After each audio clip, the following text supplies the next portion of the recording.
All right, so in preparation for our unit test, we're going to go through all the topics we've covered together in the past few days, which it's only been 3 days, but I feel like we've covered a lot of different things. So we want to make sure we get all those little details locked in before test day. So first page here, simplifying expressions. Notice in the instructions, I've already kind of taken the liberty of trying to emphasize a very specific word, which is simplify. I'm going to even amplify it a little bit more with a highlight. Why does it have the word simplify here? Who remembers from day one? Yes, Toby. Because it's not a solution. Right. You can't actually solve this. There is no solution per se because there's no equal sign. You can't solve an expression. You can only simplify it. Now, with that being said, off to the right here, there's really only 2 things you can do with the expressions that I've given you. First thing, if there are parentheses,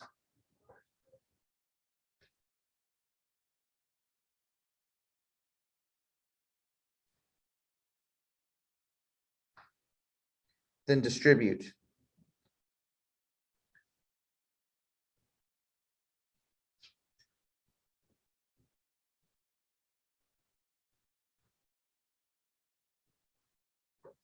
Second thing, if there are like terms,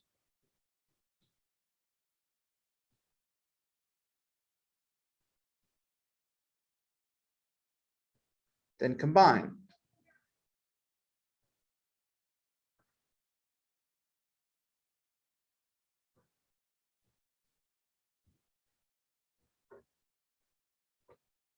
One additional note I'm going to add there as well, just to kind of serve as a reminder.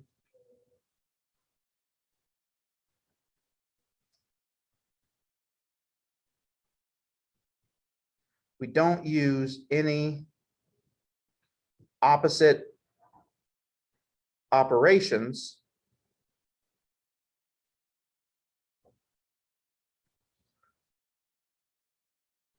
because we are not solving. We only do the opposites when we're solving an equation. So if something was being subtracted, we would add it. If something was being multiplied, we divided it. Do not do that here because these are not equations.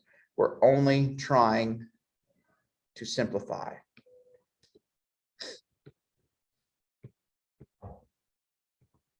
All right, let's see here. I like to make my notes really pretty. You'll see that a lot this term. So a little extra content there just to serve as a reminder instead of having to flip through all of the notes yet again. Hopefully that's enough to jog your memory come test time on Monday. So let's actually try it out here. Number 1, what should catch your eye first? Those parentheses. It is sometimes worth checking inside the parentheses to see if there's anything that we can do there, but a 2x and a -7 aren't like terms. Can't really do anything inside of them, which is why we're going to take the time then to distribute. And in this case, what are we distributing? That -4. The negative sign does belong to that 4, so it travels with it. So -4 times 2x is going to give me -8x. -4 times -7 is going to give me a +28. Do I multiply that -4 with the 11 as well? No. It's not inside the parentheses. It's not even next to the parentheses. It's not part of any of that, but I don't want to lose it, so I bring it on down. Took care of parentheses. What's the only other thing we can do here? Check for those like terms. And in this case, do we have any? What do we have? 28 and 11 are like terms. Now, let me show you real quick what I sometimes see students do here. And unfortunately, I'm going to tell you this now, and there will still at least be one person who will do this on Monday. No hard feelings. Sometimes we just get stressed out a little bit, but I'll sometimes see students say, oh, I'm going to subtract 11 from both sides. Do I want to do that? No. When would I do that? If it was an equation. This is not an equation. I'm not going to do any opposites here. So no. Combine them as they are. So in this case, 11 and 28 are going to make 39. And the negative 8x is along for the ride. So as far as I can take this one. I think so. No more parentheses, no more like terms. We're done.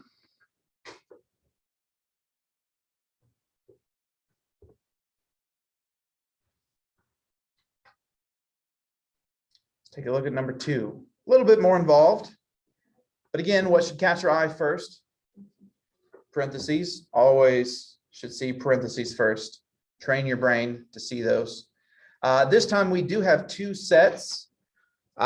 Each of them are going to be distributing a different value. Whoops. So we'll make sure we're careful there. So starting from the left, I'm going to distribute this 3 times n is going to give me 3n. 3n minus 9 when we fully distribute it. What are we going to get when we fully distribute this negative 12?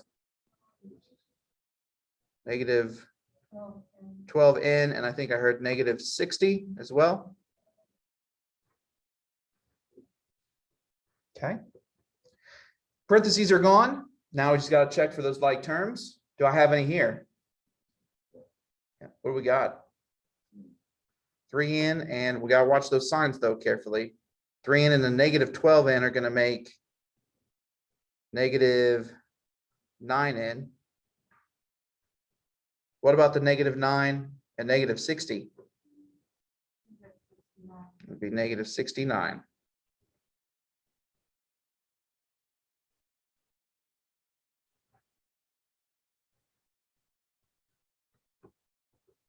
That's it.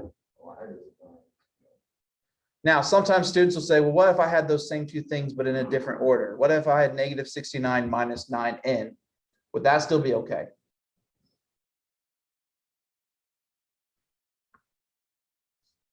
Go ahead, Tabitha. What do you think? You think it'd be okay? I would agree. Because when you combine things, it doesn't necessarily matter where they land, so long as their signs are the correct signs. The order isn't necessarily important.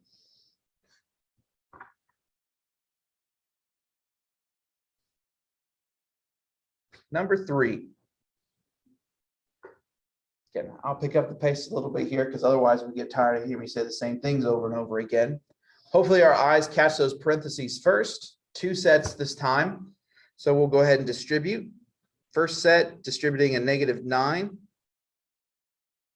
Should give me a negative 9b plus 9. Again, at any point, please don't hesitate to say, hold up, Josh, where'd that number come from? Why is it positive? Why is it negative? I will gladly answer those questions. Don't be shy. You're probably not the only one wondering. Second set of parentheses, I'm distributing a positive 7. It's going to give me a positive 7a plus 77. Any like terms here? What do you see? 77 and 9. Okay. What about the negative 9b and the positive 7a? Why not? Different variables. They're not like terms. So I can only combine the 9 and the 77, which I believe gives us 86. What happens to the other 2 parts that I can't combine? Just bring them on down. So the 9b is still negative. The 7a is still positive. Again, if you had those same 3 terms in a slightly different order, that's okay, so long as the signs still stay with the appropriate terms. So 9b has to be negative no matter where it's at. 7a has to be positive. 86 has to be positive as well.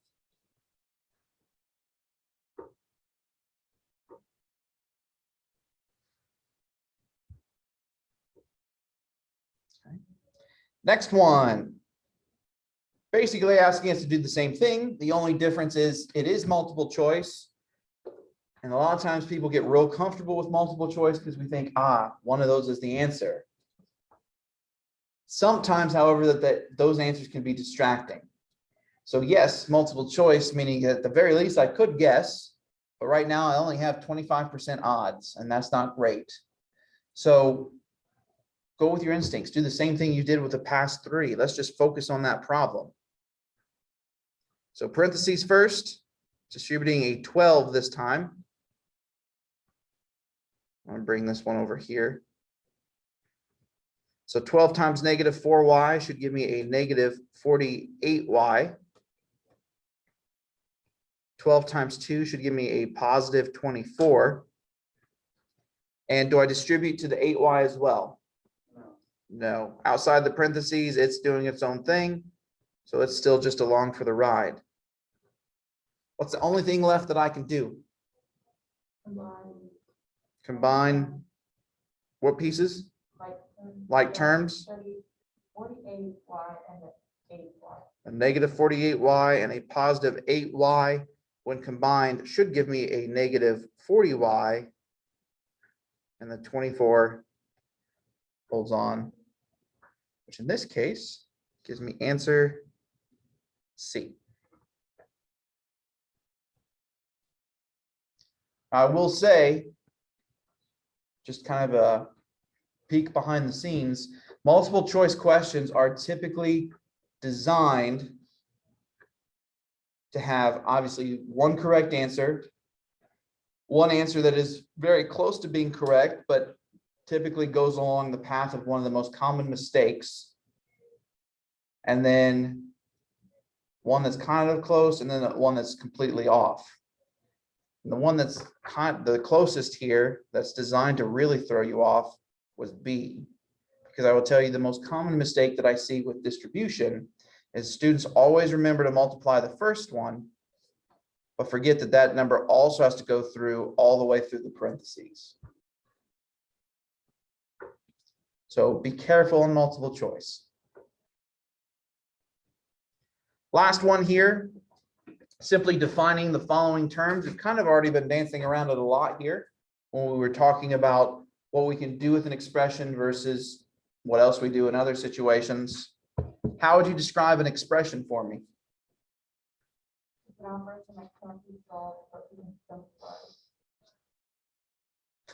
Yes, the only thing I would cut out is operation, because usually expressions have multiple operations in them, but sounds good to me. So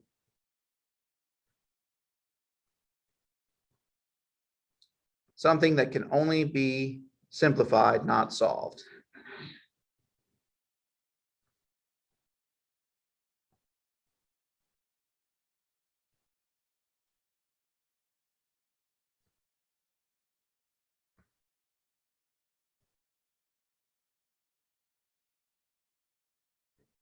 Yeah.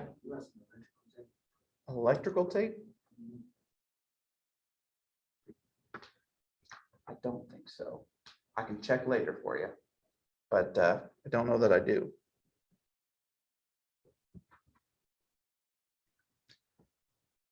We haven't seen any equations yet today in this review, but who could describe what an equation is, or at least how it's different from an expression? Problem that you can solve, and its most key feature, it has an equal sign. So it has an equal sign and therefore can be solved.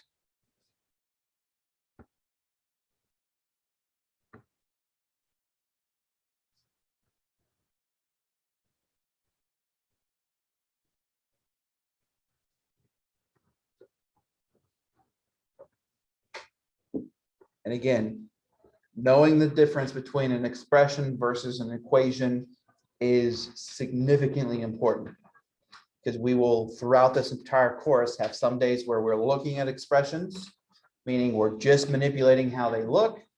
Other days, when we throw an equal sign into it, then we're actually trying to solve, trying to find something.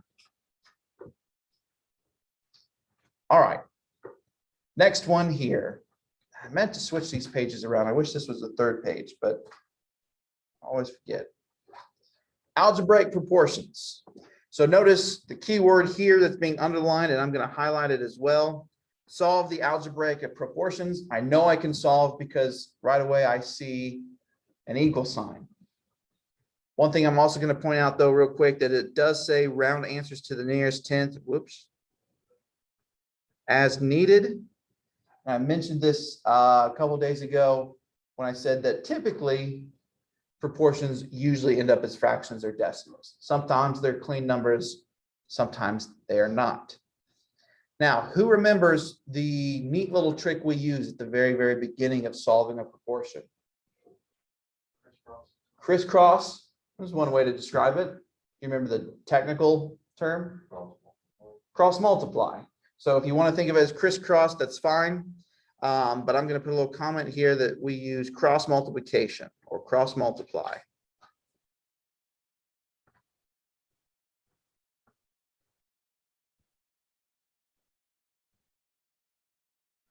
Cross multiplication.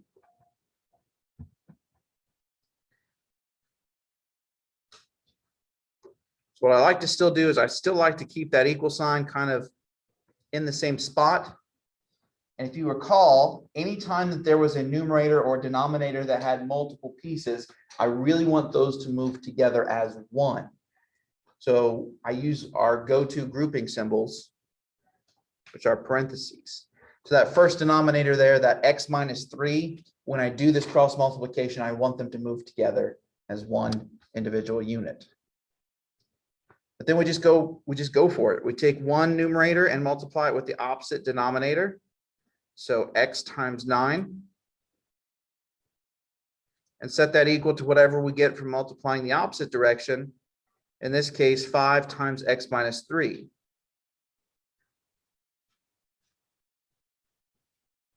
And then at that point, once we've kind of turned it into a more of a traditional equation, we go through our steps, which I'm actually going to write those down on the next page. So we'll refer to those here in just a moment. We'll just practice them now that we've got it. What should catch your eye first? Parentheses. On the left, technically, I have parentheses. If I distribute it in x, it's the same as saying x times 9. You have to write x line first. So you mean like the two sides flipped? Yeah. Good question. So Jay asked, can you flip the two sides? Absolutely. So long as the same pieces are paired together. Doesn't actually matter which one comes first, so long as they're the same things set equal to each other. So I've got 9x on the left for mine. On the right, I'm going to distribute the 5. That's going to give me 5x minus 15. Quick run through. Next, we usually look for like terms. Do we have any here?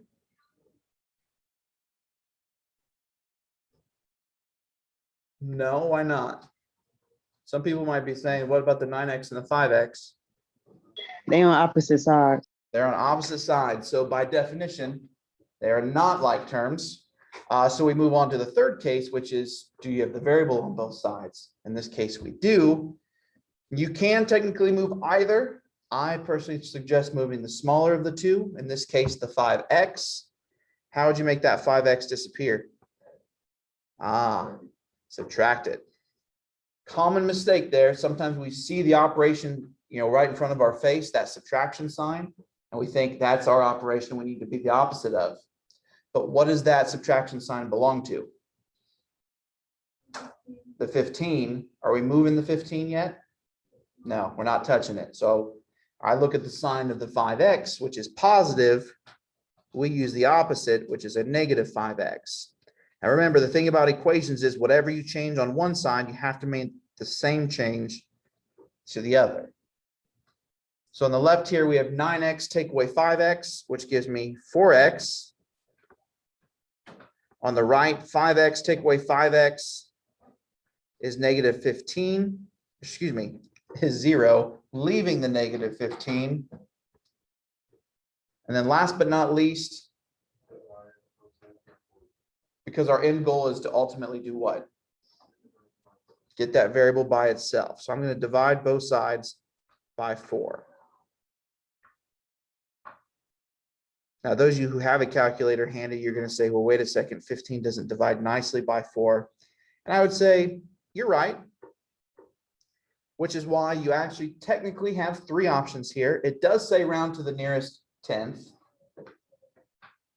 Sometimes I have students leave it as fractions. So I don't get too picky here. Technically, you could leave it in 3 different formats. Negative 15 over 4 is a simplified improper fraction. The mixed number for negative 15 over 4, how many times does 4 go into 15? 3 times, which gets me to 12, which is how far from 15? 3. So that leaves us with 3/4. Or if you did do a division or converted it to a decimal, this is the same as negative 3.75. Now that was a really weird flex on my part. Why is he showing me the same number 3 different formats? Because I'm okay if you had gave me any one of those 3. I'm not that picky. They all mean the same thing. Now, I would argue that depending on if this was an application problem, I would say that maybe one of those formats would make more sense. But for now, just solving proportions, I don't care which one of those you give me. You do not have to give me all 3. So whichever one you feel most comfortable with. I like to think that I'm one of the least picky math teachers you'll ever have. And if you find someone who's less picky than me, let me know, because I'd like to meet them.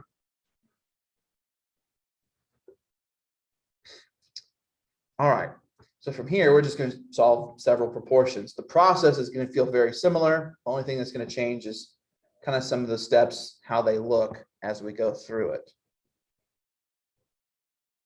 So number 2, set up my guideline. I do see that I have a numerator and a denominator that have multiple bits. So I want to make sure that in that cross multiplication phase, I want to make sure they stay grouped together. So I wrap each of them individually with parentheses.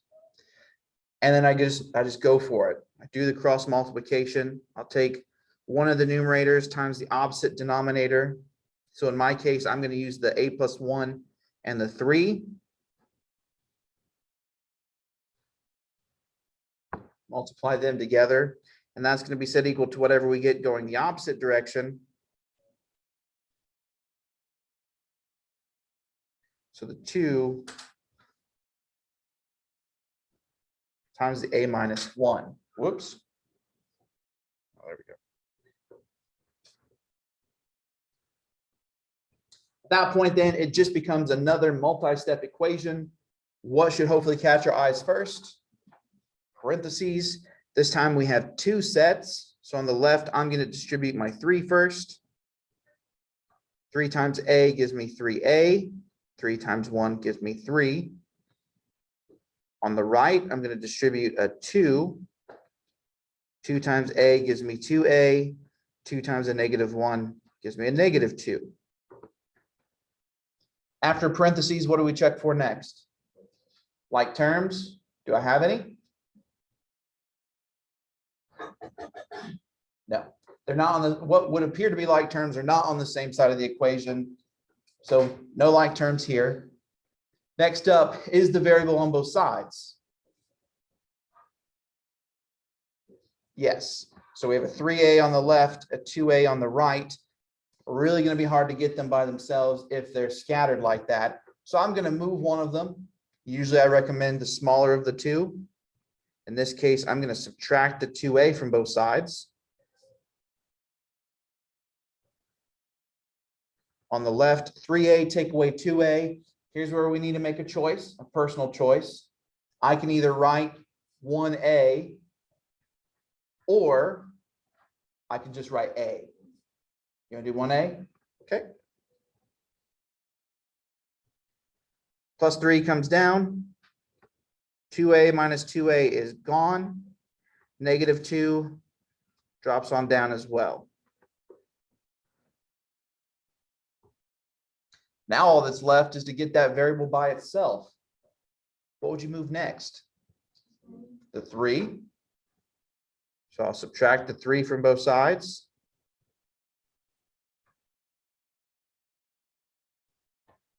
Leaves me with 1a equals -5.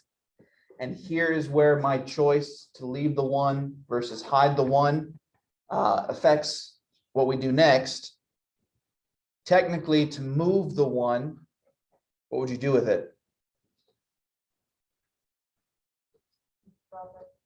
You could hide it. So I could argue one of two things. I could either say that 1's like to hide, so why not hide it? But if I'm really a creature of habit and I need to follow a pattern, technically in this case, I would say, oh, I need to divide both sides by 1.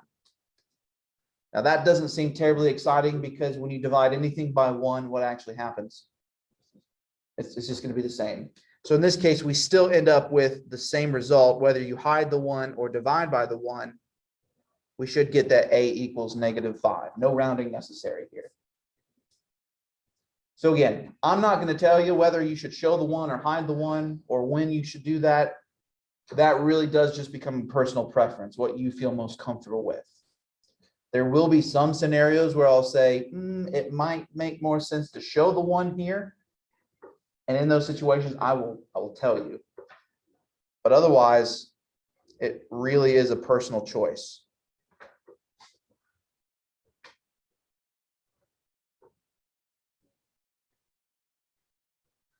Number 3, again, it is relatively repetitive, but it's good practice nonetheless. Another proportion, we do have both numerators this time. So again, notice all I'm doing is jumbling where things are, but the process remains the same. I do want those numerators with the multiple pieces to stay grouped together. So again, I bring in my parentheses, keep them wrapped. And then I go for that cross multiplication yet again. So if you notice, I'm really a creature of habit. For whatever reason, I always do the first numerator with the second denominator. Again, personal preference, you could have gone the other way first, so long as you pair them by going crisscross. So I'm going to have 5 times b minus 5. And that's set equal to going the opposite direction on this cross multiplication, which gives me a 3 times 2 plus b.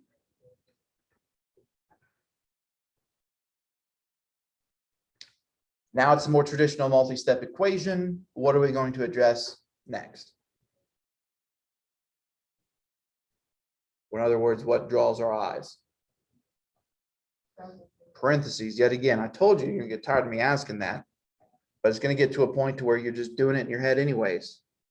So on the left, I'm going to distribute a 5. So 5 times b is going to give me 5b. 5 times -5 gives me a -25.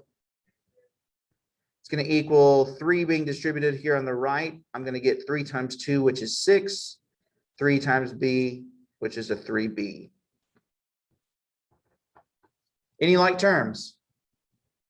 Nope. Variable on both sides? Yes. Which one would you like to move? I subtracted 3. You subtracted that 3b. Okay. So I'm doing that to both sides, keeping it balanced. 5b take away 3b leaves me with 2b on the left. Bring down the -25 and the equal sign and the 6. 3b minus 3b is now gone. All that's left now is to get that variable by itself. What are we going to start moving? 25. That -25, I'll do the opposite. Add 25.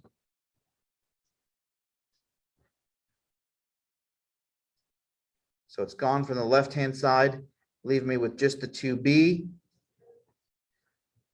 6 plus 25, I believe, is 31. Last but not least, got to divide by that too. So it simplifies to 1 on the left, which hides it next to that b. 31 divided by 2, I believe, is 15.5. Someone wants to fact check.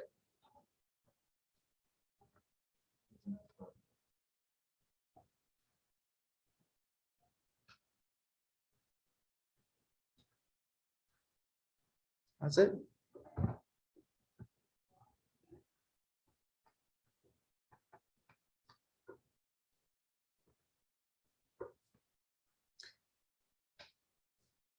Again, keep in mind, the key will be posted in Google Classroom later. If at any point you miss anything, this video recording will also be posted in Google Classroom as well. So if at any point, I know over the weekend, that's plenty of time to forget things, you will have access to this. And those videos are posted through YouTube. So if you can watch YouTube, you can watch, as boring as it sounds, you can watch this lecture as well.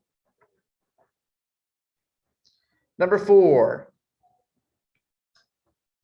All over again.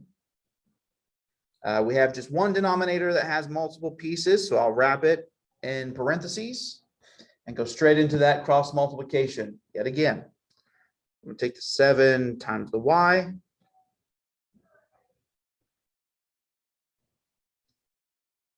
And set that equal to go in the opposite direction. So pairing the 9 plus y, excuse me, y plus 9 and the 10.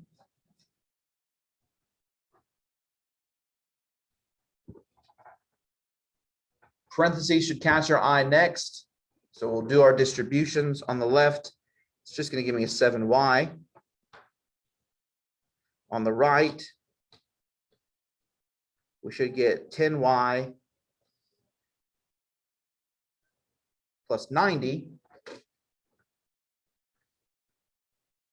Any like terms? No.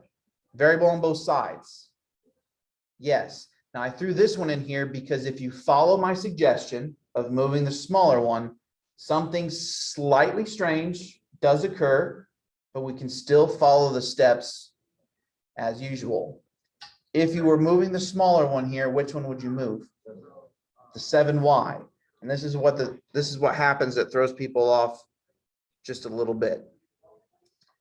So if I subtract 7y from both sides, on the left, it is now gone, but can I have an empty side of an equation? No, I need to actually write something there. So in this case, what would that be? A 0. You have to write that 0. Otherwise, you'll only focus on the right-hand side and accidentally imagine there's an equal sign over there. You don't want the equal sign to move. There's a 0 on the left now. On the right, nothing too shocking. 10y take away 7y gives me 3y, and the positive 90 falls down. Now all that's left is to get the y by itself. What would you move next? So I'll subtract the 90 from both sides. So 0 take away 90 is negative 90. Bring down the 3y. Certainly crowded us here. That's my bad. Last but not least, divide by that 3. And for the sake of space, I'm going to go ahead and just flip it down here to the answer line. Negative 90 divided by 3 should give me a negative 30.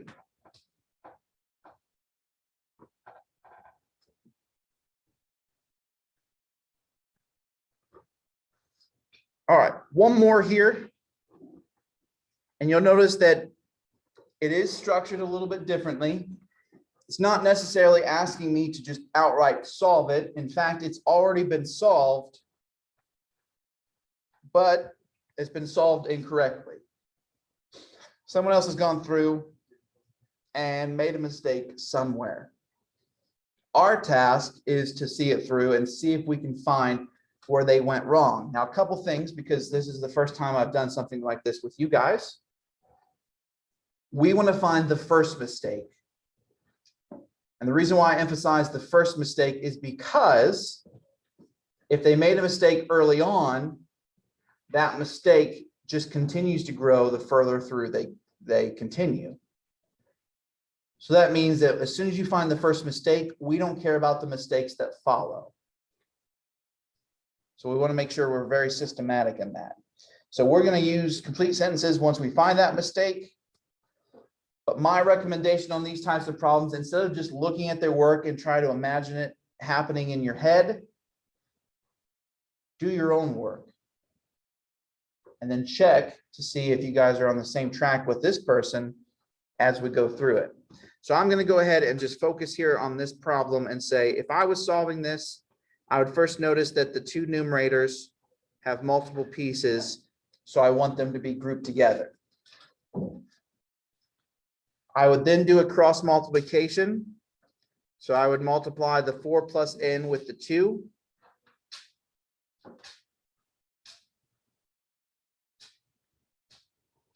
And that would be set equal to going the opposite direction. So multiplying the 5 times the n minus 7.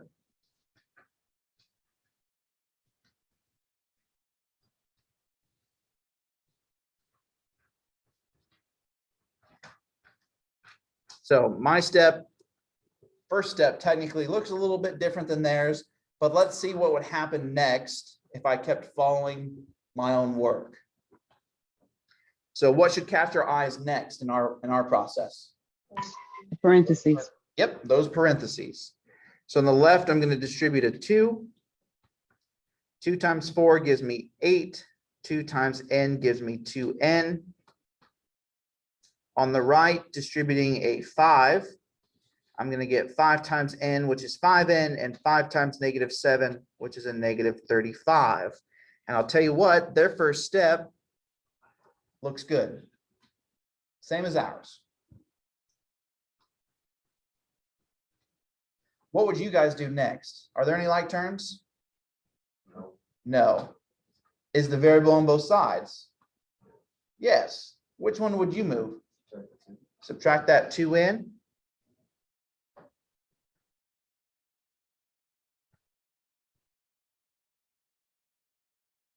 So the 2n minus 2n is gone from the left-hand side, leaving us with just an 8. On the right, 5n take away 2n leaves me with 3n, and the -35 drops as well. Good so far? Harmony, looks like you got a comment.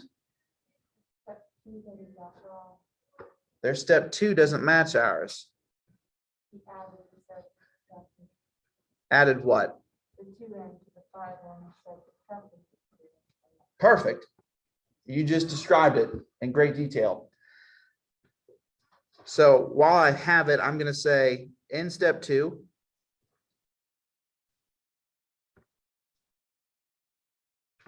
this person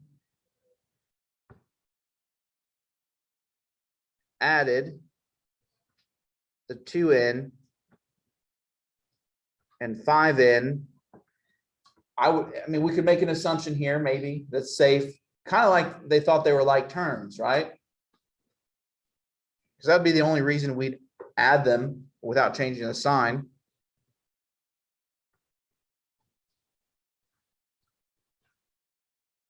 This is going to be a weird sentence, like terms. Instead of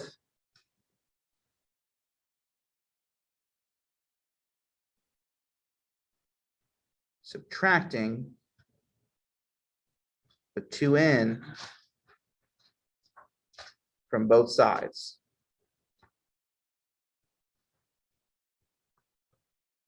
Now, here's the good news. I'm not your English teacher. I won't be super picky on how well written your sentences are. I'm going to push you to try to write them as sentences because communication helps in every class. But I'm more interested in, did you spot the mistake and did you describe it to the best of your abilities? Please don't do this. And there's almost always one person every term who does it. Don't say there's no mistake. Yes, there is. That's why I told you at the very beginning that this proportion is solved incorrectly. There is a mistake. Find it, please. Now, if we were to finish this one off, do I really care about their steps 3 and 4? No, because they're carrying through this 7n where we're going to be using a 3n. So every step following theirs is wrong. I don't care about the rest of their work. If I was looking at mine, what would I do next? You subtracted the 8. Add 35. You could, but it's going to give you an extra step. Because at this point, my main goal really is to get the variable by itself I'm confused because you kept saying to use the smaller one, like, not like a. with the variable. Variable. With the variables. If the variables is on both sides, move the smaller one of that.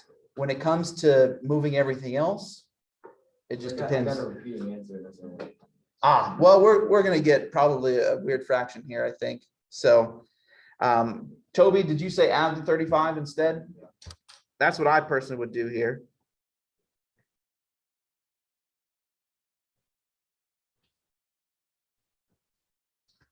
So 35 plus 8, is that 43? I think, bring down my 3 in. Negative 35 plus 35 is gone. Last but not least, divide both sides by 3.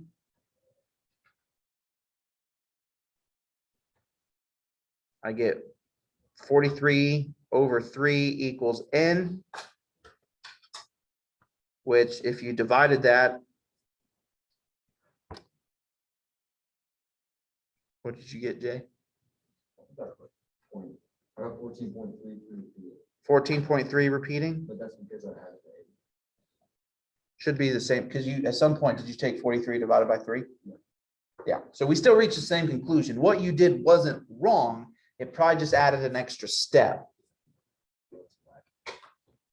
So I'm not going to be picky about it, but taking a quick note there, their step 4, they had 43 divided by 7, which if I put that in my calculator would give me probably a different decimal. We had 43 divided by 3, which landed us with 14.3 repeating. Good. You guys you just did half the work of what a teacher would do. Because when you guys come to me and say, hey, I'm not getting the right answer, some of you have already done this, but you'll notice I go through your steps and I kind of talk them out loud with you as you're standing here, because odds are it's probably just a sign mistake or maybe an arithmetic mistake. And once you find that mistake, then you erase everything underneath and just change from there. All right, proportions done. Third page, multi-step equations. Now this is technically the one that should have probably been the second page because we've been using the steps for solving proportions that we're going to use here as well. But for the sake of our notes, where am I going to squeeze this in at? Up here in the top margin, next to the title of this page, I'm going to give you the 4 things we considered in an abbreviated format. So first, if you have parentheses, what do? You distribute.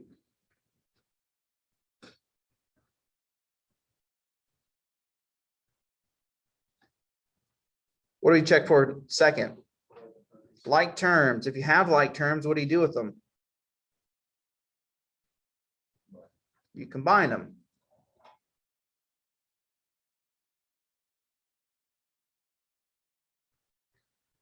One quick comment, though, that should go along with this step. Hopefully, we're comfortable already that like terms must have the same variable or no variables at all. But what's another condition when you're dealing with equations? Must be on the same side.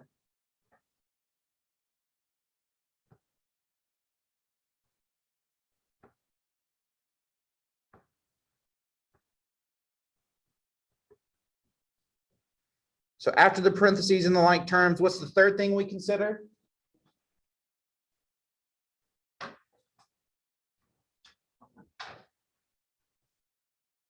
We've done it a few times though, but this one usually is the one that gets forgotten. Before that, that's step 4. Put the variable on one side. Got to get the variable to one side. So you ask yourself, is the variable on both sides?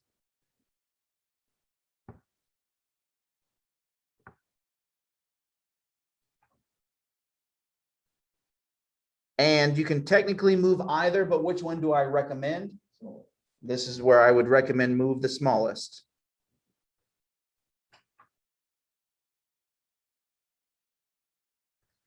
Then the final step, that is where we get the variable by itself or isolate the variable.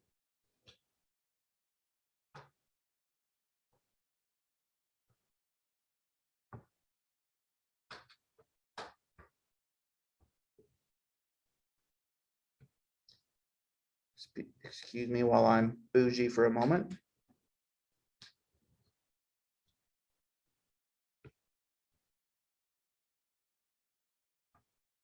So again, that little chunk of information is extremely abbreviated from our notes from Tuesday, which we actually reused again yesterday. So if you want more detail, if you want more context, go back, check those notes out. They're on Google Classroom as well, along with the videos for those lessons. But in terms of just jogging your memory, hopefully this is enough just kind of as a quick checklist. So I want to zoom out here. Keyword, hopefully. Again, we are solving. These are equations, not expressions. So we're just going to jump right into it. We're going to make sure we consider those 4 items.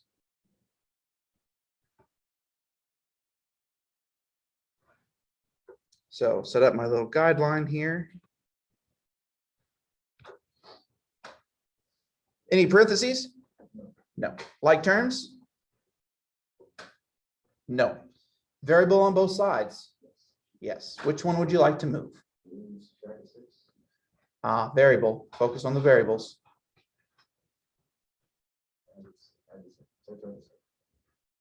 The 7x? Yeah. So subtract the 7x from both sides.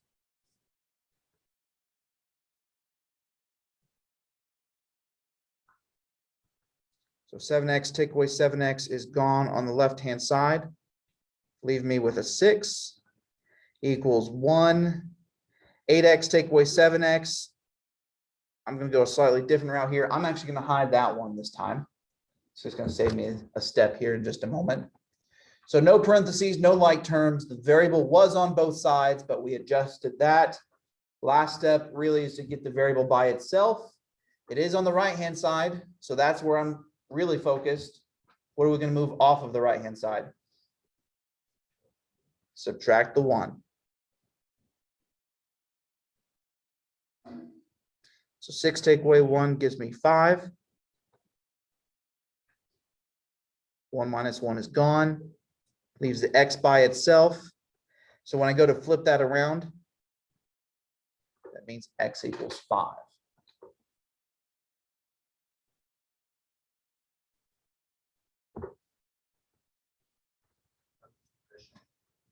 Sorry? Sure.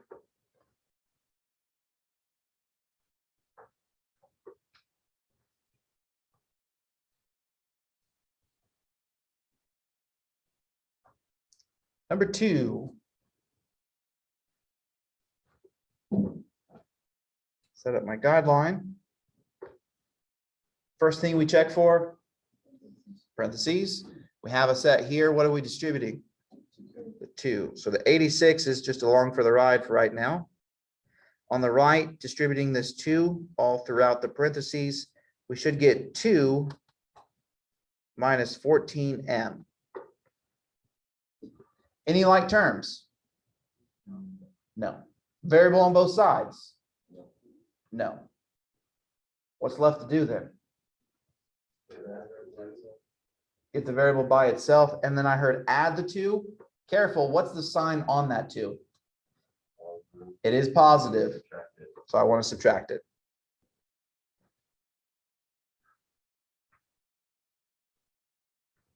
So 86 take away 2 is going to give me 84. 2 take away 2 is gone. It does leave me with a negative 14m. What's left to move? 14. Yep, make sure you watch the sign though. Be careful. We're going to divide both sides by negative 14. Which I'm going to need you guys' help on this one.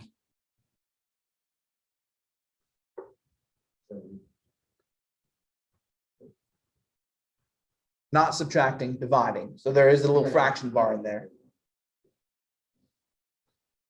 Just try to, what'd you get?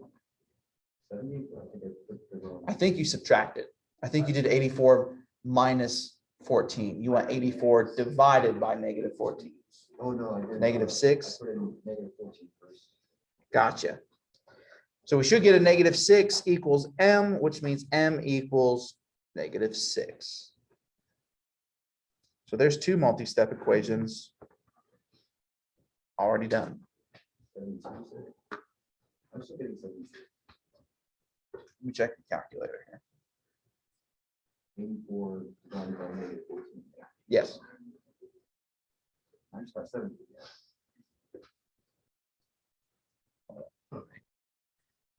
All right, next one here. Next one here is a little bit of an oddball. Takes a little bit of thinking. But there's a trick that I like to use, and then students are like, oh, okay, I know how to do this. Imagine for a moment that I said that n minus 3 was divided by 1. Does dividing by 1 change anything? No. Divide anything by 1, nothing happens. So that is the same thing. But what does it now look more like? It's just like a proportion, which we spent an entire page solving. So here, we take a slight detour. We do a cross multiplication first. I do want to make sure the 6 minus n stays paired together. So the 6 minus n is going to multiply with the 1.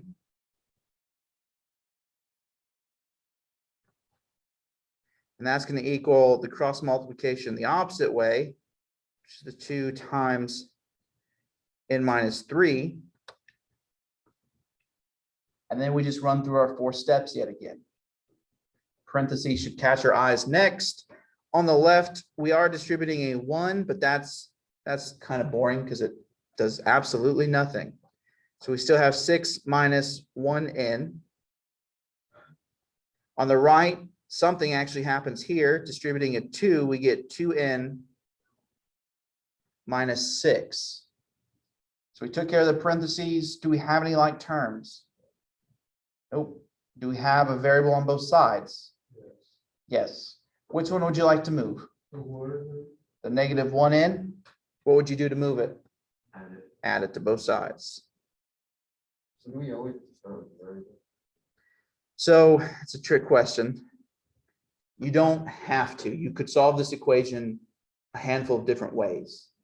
If you want something that's consistent, though, I strongly recommend focusing on that variable first before you bother moving anything else. 9 times out of 10, it's going to give you the fewest number of steps.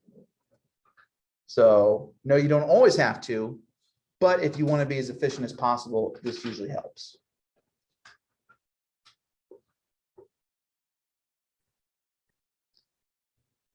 All right, so adding 1n to both sides leaves me with 6 equals 2n plus 1n, which gives me 3n.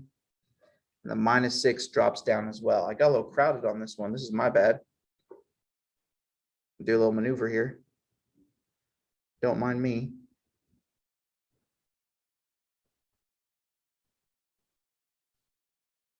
Some students look at me when I do this and they're like, my gosh, why are you doing so much extra work? And I typically answer, you got to take pride in your work, because if you're not taking some pride in your work, you're not going to put as much effort into it. I really like my work to flow nicely so I can look at it again later. All right, took care of parentheses, no like terms. The variable was on both sides, but we took care of that. All that's left now is to get the variable by itself. What are we going to move now? Subtract the 6. Ooh, which 6 are you looking at, left or right? The one on this side. On the left side of the equal sign? Well, here's the catch, though. I could do that, yes. But which side is the variable on currently? It'll leave you with a 0 over there. You'll work it out. You'll be fine, but it's going to give you an extra step. I usually recommend focus on the side the variable's on. That's the side you want to start peeling things away from. So I would actually want to look at that negative 6 on the right. And to get rid of it, I would add 6 to both sides. So 6 plus 6 gives me 12 equals 3n. The negative 6 plus 6 is now gone. Last thing to move to get the variable by itself, Divide by 3, divide by that 3. get 4. Absolutely. So I get 4 equals n. So for our answer line here, n equals 4.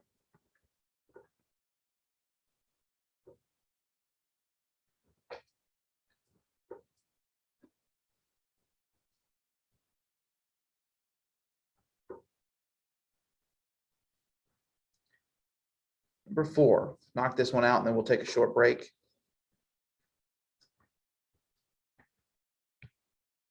What should catch your eyes first? Those parentheses. This time we have 2 sets. Watch your signs when we go through and do this. On the left, we're distributing an 8. So I should get 32x minus 40 equals, on the right, we're distributing a -5. So -5 times -2x gives me a positive 10x and a minus 40.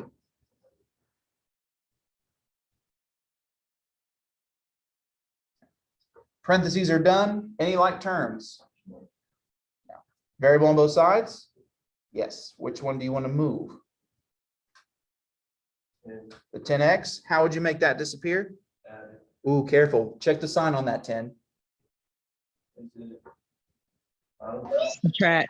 Yep. So good answer here online. If you don't see a sign to the left of it, always assume it's positive. So since it's a positive 10x, I'm going to use a negative 10x.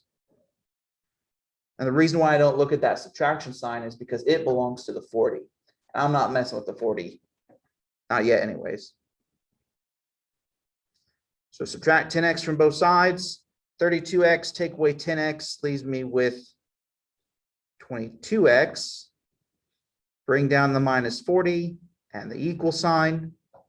10x, take away 10x, that's gone. Leave me with a negative 40 here on the right. So took care of parentheses, no like terms. The variable was on both sides. We adjusted that. All that's left now is to get that variable by itself. It's on the left-hand side this time. So what do you want to move next? Add 40 to both sides.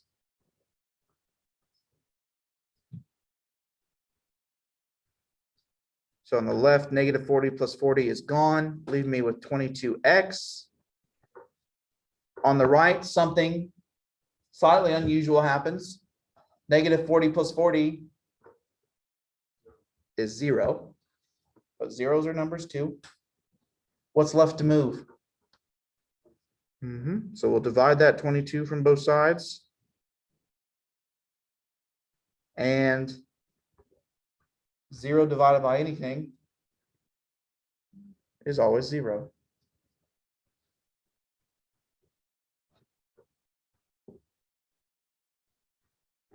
You know what? That one went faster than I thought. I think we can squeeze at least one more in because it's still 10:20.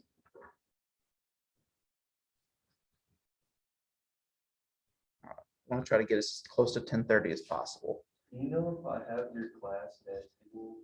Yeah, first and second. Yep. Is that geometry? No, it's still algebra. Oh, Yep, algebra is a 3-hour-long class. First one is first half is usually a lesson. yeah. Second half is usually work time. Okay. Today, since it's a review, we're just gonna take the whole time. All right. All right, number 5. It is multiple choice. Don't let that distract you. What should catch your eyes first? Those parentheses. This time it looks like we're distributing a -2. Do I distribute it all the way through to the -5 as well? No, it's not part of the parentheses. Leave it be. So I should get -14x. -2 times 6 gives me a -12. The -5 hangs out. So does the equal sign. So does the 95. Now that I've got some workspace here, I'll bring this on through. After parentheses, what do we check for next? Do we have any like terms? Yes. What do you see? -12 and -5. -12 and -5. Don't forget that not having variables also makes like terms as well. So the -14x is going to drop down. What's -12 take away 5? negative 17. Drop my equals, drop my 95. So parentheses done, like terms done. Is the variable on both sides? No, so that step doesn't apply here. Is the variable alone? No, that's our last goal. It is on the left side of the equation, so what would we move next? Add that 17 to both sides.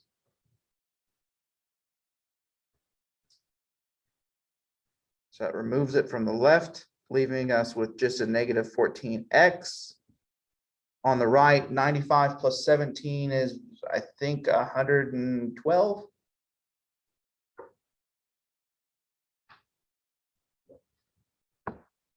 What's the last thing to move?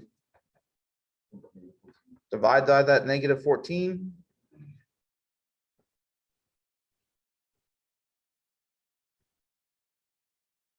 I get x equals, I know it's negative. I'm gonna negative 8. Awesome. Which conveniently is an option. So A is my answer.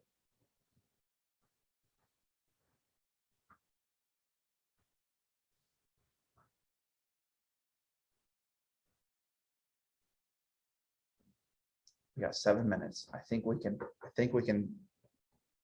bring this whole page to completion. So number 6, similar problem. It's already been solved, but it's been solved incorrectly. We're going to go through what we know to do and see if we can spot the error. What would you guys do first on this problem? Distribute. Got to take care of those parentheses first.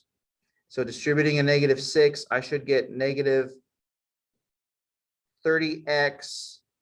Negative 6 times negative 7 should be a positive 42. That equals 132. Okay.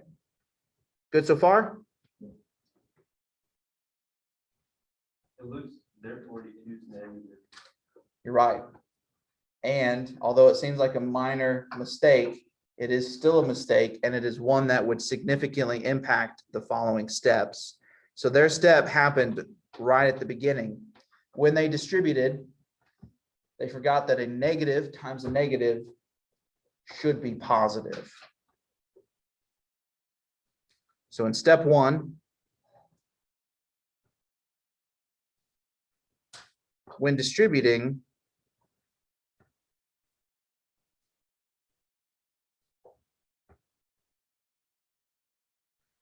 the negative 6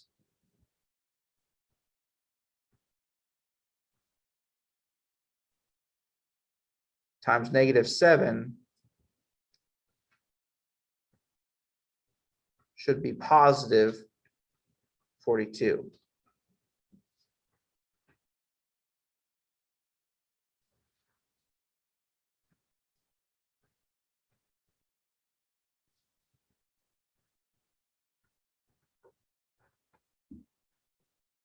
Now, do I care about the rest of the steps that they did?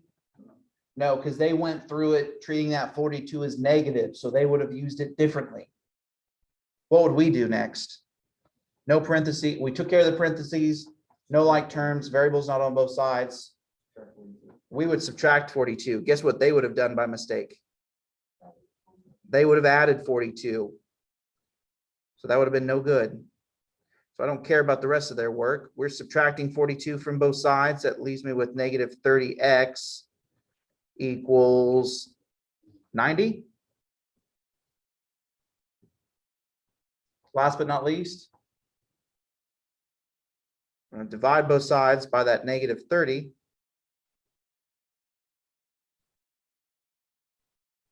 We should get x equals negative 3.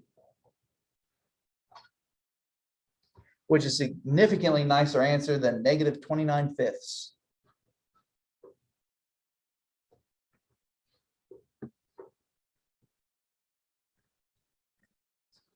So our next page here, transition into the topics that we introduced yesterday. In fact, the next 2 pages have those topics where we're going to solve and graph inequalities. So this page primarily is focused on just the single inequalities or solving just one at a time. And you'll notice I'm only going to ask you to graph 2 of them because in my opinion, if you can graph at least 2 of them, odds are you could graph most of them. I'm more interested in can you follow the process still to make sure you're solving them correctly. But before we jump into it, quick little chunk of notes down here. I'm going to use some of this empty white space beneath this second number line to give you just a little cheat sheet of the inequality signs.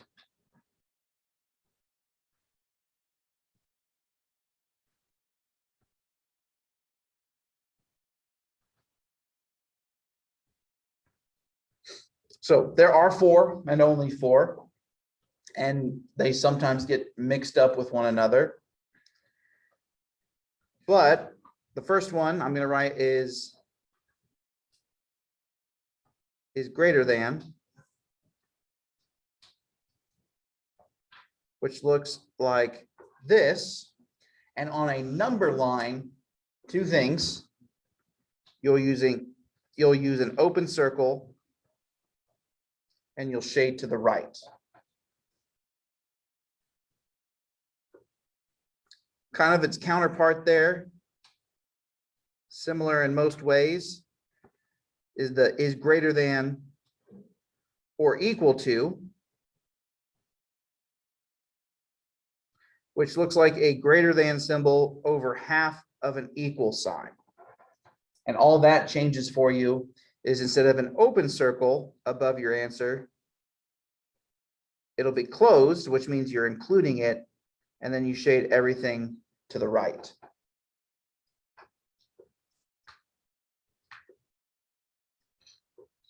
Then alternatively, we have the is less than symbol, which simply points the opposite direction. So that one would be an open circle and including everything to the left.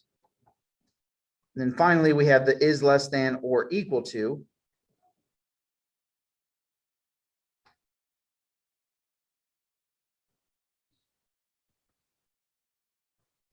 which is a less than symbol mixed with half of an equal sign. So similar to the greater than or equal to, also a closed circle, this time shading to the left.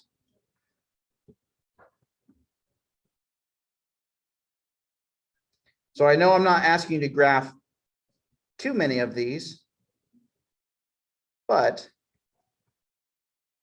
now you know which one's which verbally, as well as visually what it would translate to on a number line. So again, those are the only 4 inequality signs we have. Being able to recognize them is important, but I would give you this little cheat sheet as on a reference page for the test. I'm more interested in can you use them, not can you memorize them.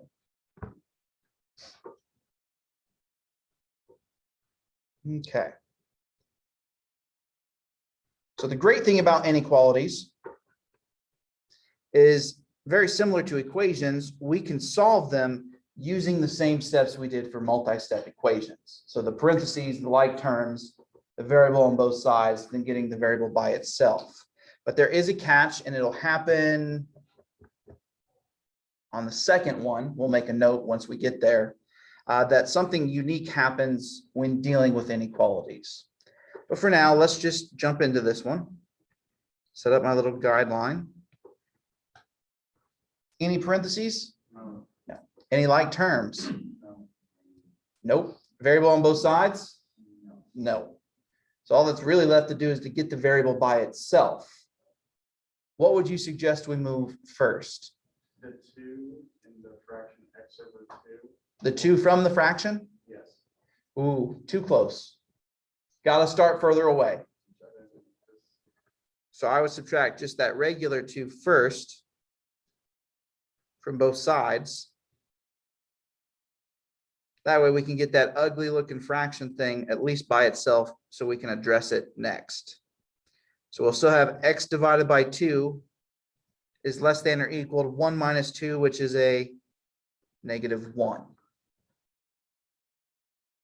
Now, Toby, I do want that 2 to move. How is it currently related to the x, though? It's being divided. So what am I going to do? I'm going to multiply. And the way I like to show my multiplication in this step, I like to use my parentheses. It's really compact. So I'm going to multiply the left-hand side by 2, but I have to make sure I multiply the right-hand side by 2 as well. On the left, it looks like a mess, but what's nice is that the 2 that's being multiplied will simplify with the 2 that's being divided to a 1, therefore hiding, leaving me with x is less than or equal to -1 times 2, which is a -2. So my final solution is that x has to be less than or equal to -2.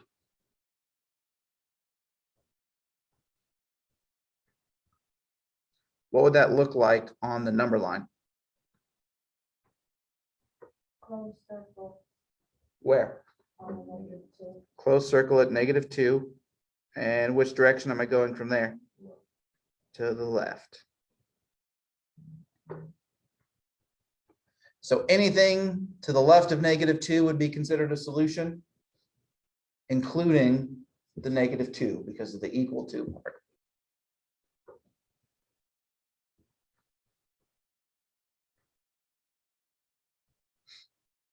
Number 2. Set up my little guideline here. What do you see first? Parentheses. This one's a little bit sneaky because what's hiding out in front of that set of parentheses? 1, specifically a -1 in this case. That negative sign can't just be floating there by itself. So in this case, we're going to distribute a -1. It's going to give me a -3 minus 1x is greater than -8. Any like terms? No. Variable on both sides? No. Can I get the variable by itself? Yes. Okay, it's on the left-hand side. So what from the left are you going to move first? That -3. So we'll add it. So add 3 to both sides. So -3 plus 3 is gone, leaving me with -1x is greater than -8 plus 3, which is a -5. What's left to move? -1. How would you move it? Divide it. Any bells going off in anyone's heads right now? Oops.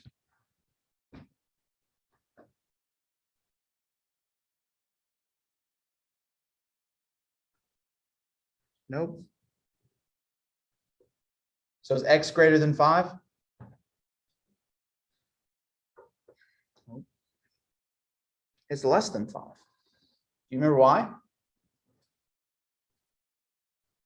Looks like an ounce is plus. Well, but look at the sign. I switched it Is it divided? Or because it's a negative? because I divided by a negative. So I'm going to squeeze a little note in here. Or maybe I should say reminder.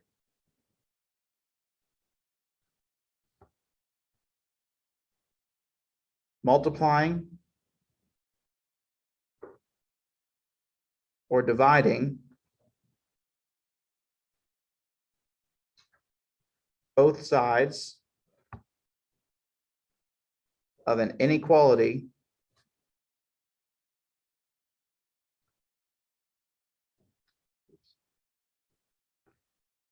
by a negative number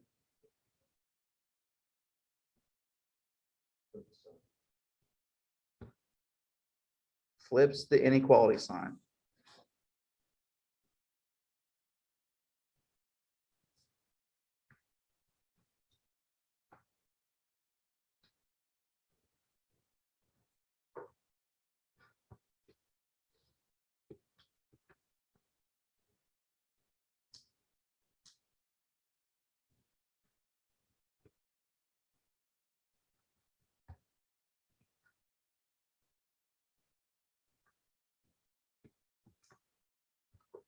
Now, good news is, if that is the one thing you forget,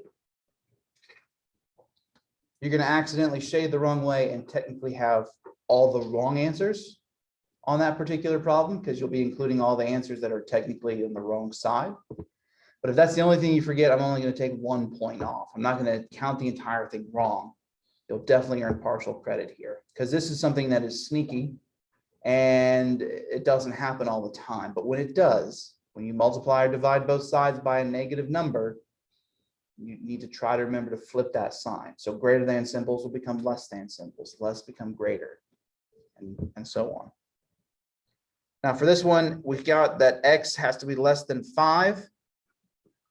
How would I graph that one? Open circle above 5, Open circle at 5, going to the left. going to the left. Now, Jay, did I hear you say start at 4? Yeah. I believe that's- So, but that's a It's not common, gonna be- that's a common mistake though, because when we think, oh, it has to be less than 5, I'll start at the next whole number that's smaller than it.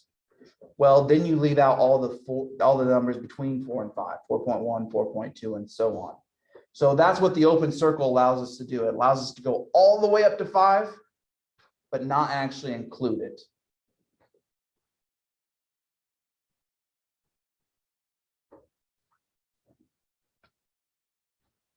All right. So only have to graph the first two. The rest, we're just going to focus on solving. I didn't underline this one, but I'll highlight it. So again, solving them just as if they were equations, but being mindful of the fact that sometimes that sign may change directions if we divide by a negative. So I'm gonna put my little guideline in here. What should catch your eye first? Those parentheses again. So this time we are distributing a 6, so the 224 stays put. So does the greater than symbol. 6 times 7 gives me 42. 6 times negative 4n gives me negative 24n. And because the negative 2n was not part of the parentheses, it stays put. Any like terms? Yes, Where at? on the right, -24 and then -1. Negative 24n and negative 2n both have the same variable and are on the same side, so we can combine those. Everything else is still just along for the ride. I'm combining 24 and small, right? I'm not doing any opposites. They're already on the same side, so I'm not going to mess with their signs. So I just think to myself, what's negative 24 plus a negative 2 make? And in this case, should be a negative 26 And in. So I'm still in the habit of writing like plus this under that. Yep, that only happens if you're trying to make it disappear on one side and move it to the other. If they're already on the same side, don't test their signs. Leave them as is. So parentheses are done, like terms are taken care of. Is there a variable on both sides? Nope. So I really just need to get the variable by itself. What would you move next? Subtract the 42.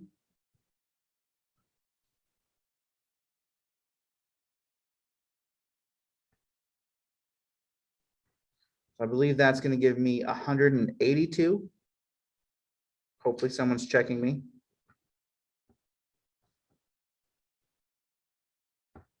It's greater than negative 26n. I'm good? Okay, good. Now, because I've clearly misjudged how much space this one's going to take, I'm going to bring it over here so I'm not crowded for my work.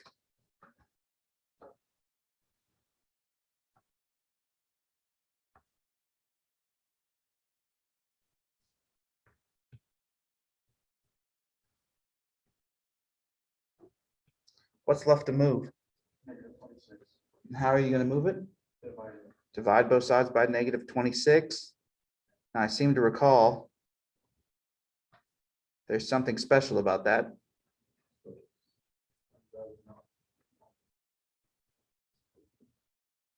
Well, it's going to be negative, because a positive divided by a negative is always a negative. Negative what? 6? 5? 7? 182 divided by But does something else happen? The sign flips. Why does the sign flip? Because the answer was negative, because I divided by negative. Now, here's the annoying bit. The sign did have to flip because we divided by a negative. But how do we prefer our answers?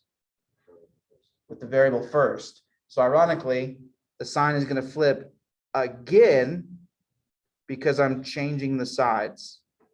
Because it was pointing at the -7 after our first flip. So I want to make sure that it continues to do so for my final solution. So n is greater than -7. Those are the only two reasons that sign should flip. Dividing both sides by a negative or getting the variable to come first.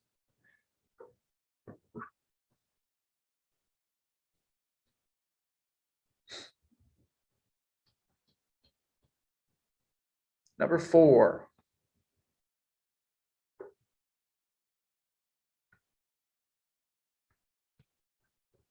So hopefully the parentheses catch your eye first. We're distributing a -6 this time. 8p is just along for the ride right now. So -6 times 6 is going to give me a -36. -6 times -6p is going to give me a positive 36p. Greater than or equal to 40 plus 6p. Any like terms? Yes. We're at 8P 8p and 36P. and 36p here on the left-hand side. Again, they're already on the same side, so just combine them as is. I believe you get 44p.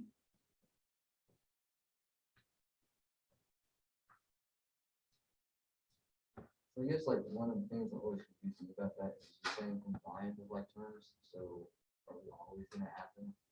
You're always going to add them. Now, obviously, if you're adding a negative, you're technically subtracting, but yes.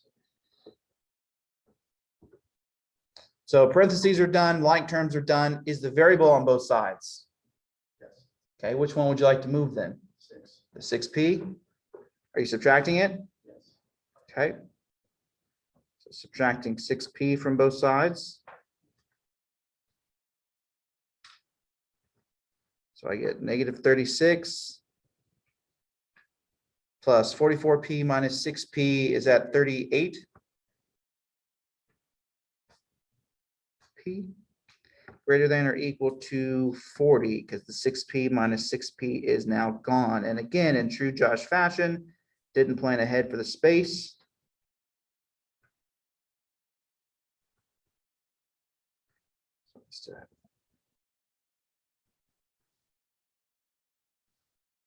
On the test, we're gonna be allowed to have like Extra sheets of paper? to attach to it. Absolutely.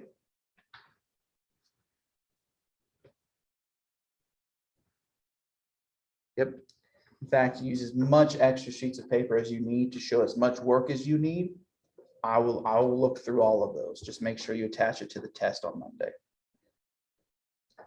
Okay, so parentheses gone, like terms done, variables moved to one side now, just got to get it by itself. What are we going to move next?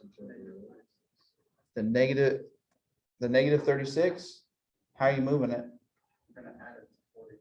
Add it. You're not subtracting. Well, the 38 Oh, is, okay, I didn't yeah, know. good catch. You saw the P, you figured it out. You're good. So add 36 to both sides, we get 38p is greater than or equal to 76. And then last but not least, Divide it all by 30. divide it all by 38. Bless you. So I get P is greater than or equal to 2.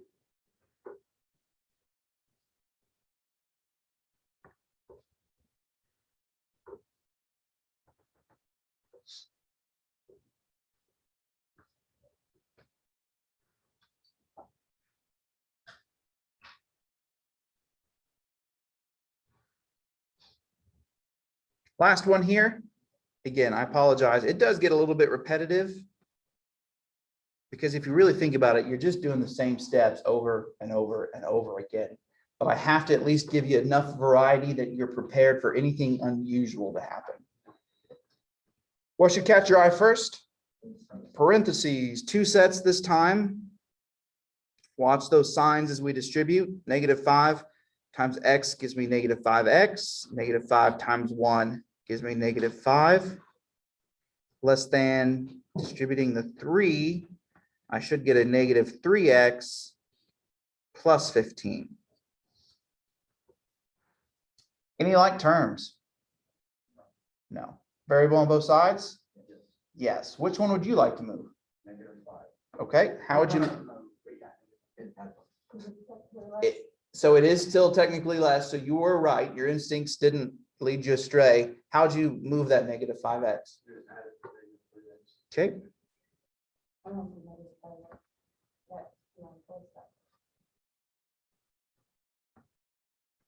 so on the left, that is now gone. -5x plus 5x is 0. Just leaving me with the -5 that's still there.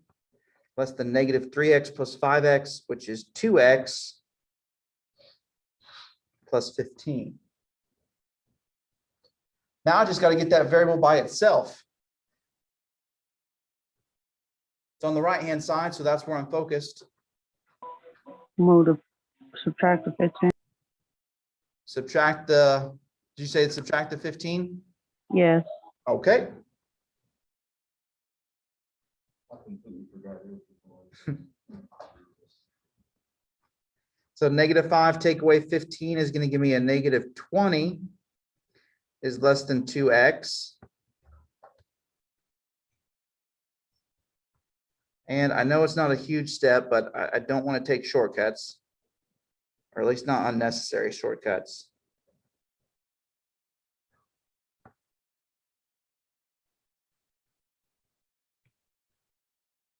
What's left to move? And how are you going to move it? Divide both sides by 2. So -20 divided by 2 gives me a -10. Uh-oh, I got a negative. Should I flip that sign? Yes. No, Why not? because they both have to be different.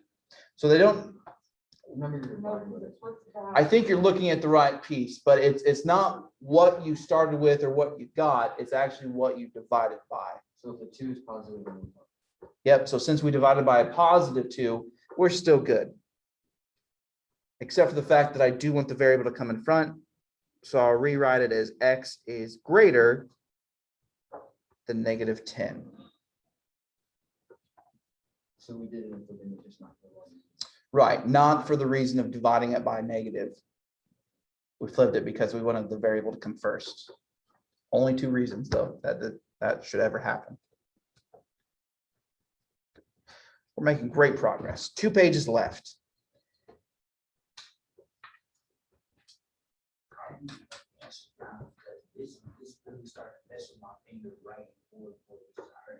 That's fine, because the video and everything will be posted as well. So next one here, solve and graph compound inequalities. Now, this was the second half of our lesson yesterday.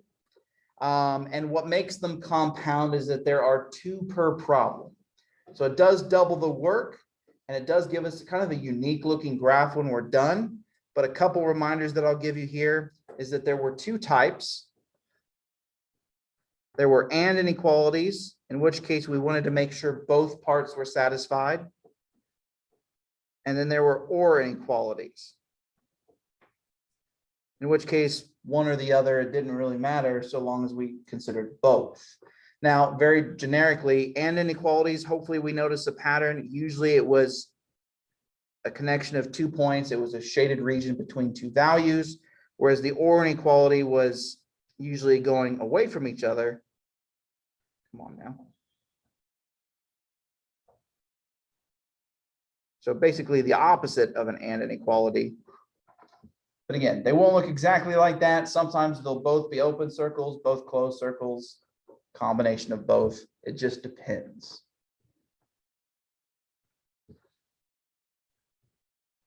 So compound basically just means that there's two of them.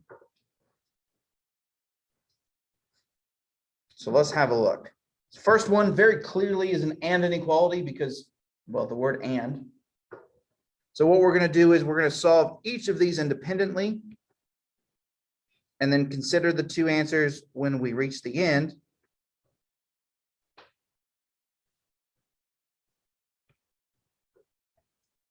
So starting here with the one on the left, no parentheses, no like terms, but the variable is on both sides. So if I was you, I would probably subtract the 1a, being that it's the smallest. So 7a take away 1a is going to give me 6a minus 6 is greater than 6. 1a minus 1a, of course, is now gone. Then what? Add the 6 because we're moving the -6 away from the variable. So add that to both sides. So we get 6a is greater than 12. And then last but not least, hopefully we divide by 6. And that gives me that a has to be greater than 2. But that's only half the story. We need to figure out the other condition by solving the second inequality. So again, no parentheses, no like terms, but the variable is on both sides again. So I'm going to subtract this 1a from both sides.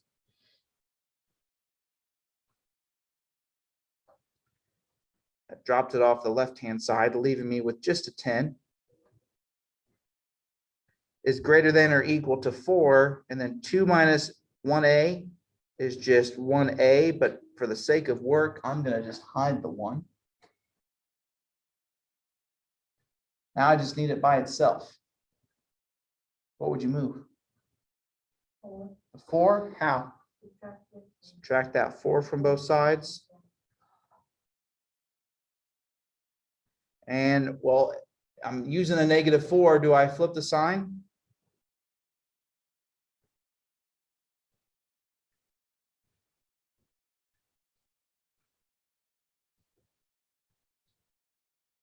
Or- Well, we'd have to be dividing to flip it.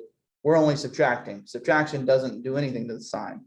So it's still 6 is greater than or equal to a, but for our purposes, it may help to consider this in the reverse order, that a has to be less than or equal to 6.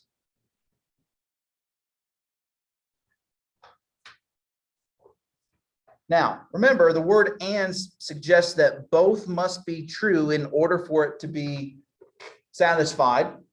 So our set of solutions, or in other words, our shaded area, has to be greater than 2 and less than or equal to 6. So how would that translate to our graph?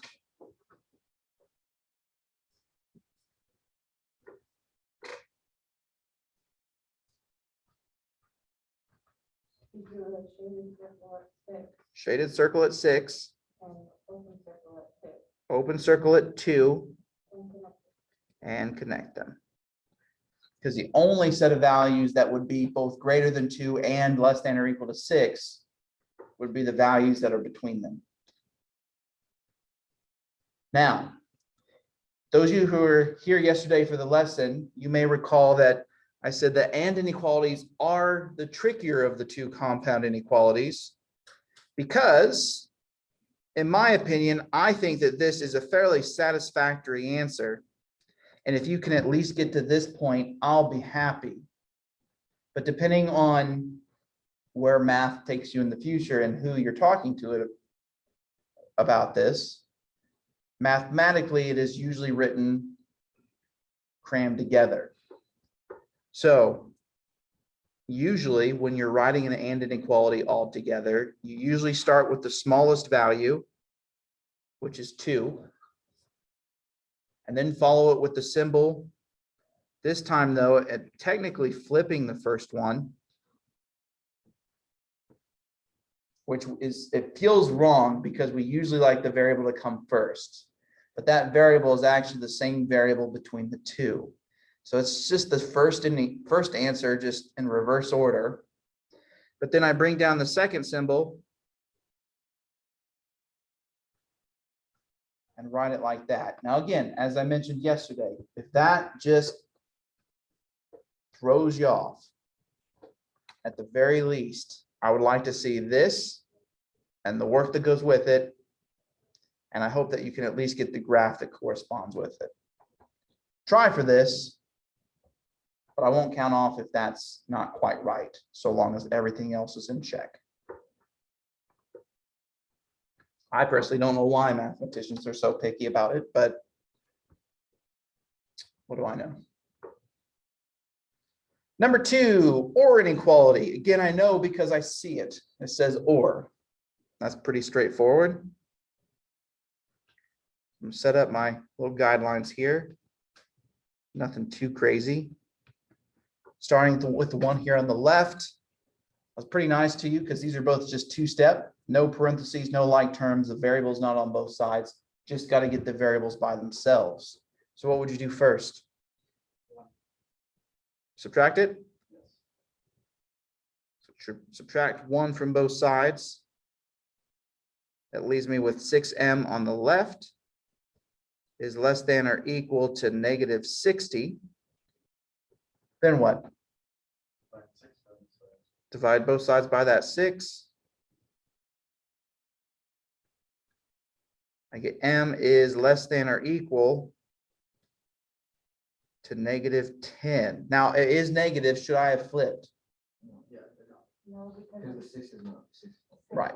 Because what I divided by was not negative, and that's the piece that is really the determining factor.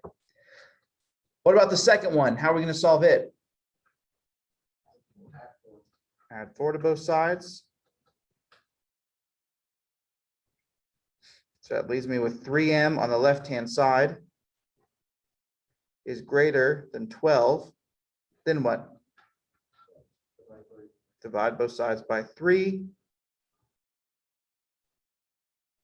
And I get m is greater than 4. So here's the great thing about or inequalities. No fancy tricks at the end, no flipping them around and combining them into a really kind of confusing manner. You actually just take both and write them down with the word or between them. So m is either less than or equal to negative 10 or m is greater than 4.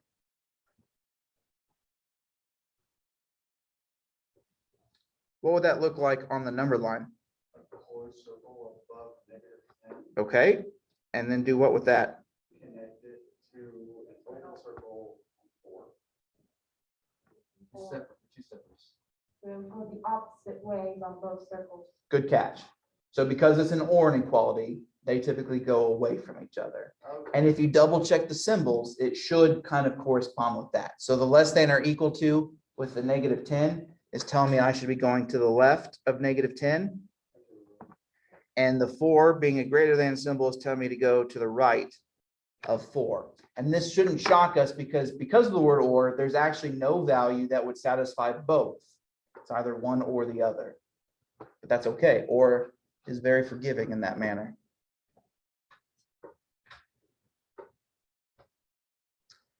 Now, the last one, for anyone who was out yesterday, this one looks a little bit unique because what do I not see? What's that? Well, I have 2 inequality signs. So that tells, I should probably zoom in, eh? Well, you don't see a or Perfect. I don't see the word or the word and, but I'll give you a little clue. If you see the word or, it's an or inequality. Everything else is an and inequality. But this one still just feels kind of wrong because I see 2 symbols, but I don't necessarily see 2 unique inequalities to solve. And here's the trick that we used yesterday. I know it's compound because of those 2 inequality symbols. And what they actually allow me to do is to say that everything between those 2 symbols has to be shared. And what that means then is I should be able to write two unique inequalities sharing that 6p minus 2. So 5p minus 1 has to be less than or equal to 6p minus 2. And 6p minus 2 has to be less than or equal to 5p plus 5. So that was the only sneaky part, that there were in fact two inequalities hiding in there that we needed to find.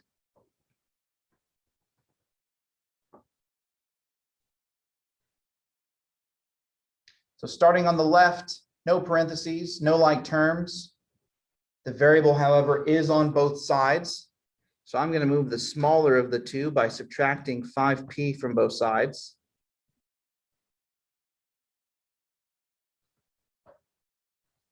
Oops.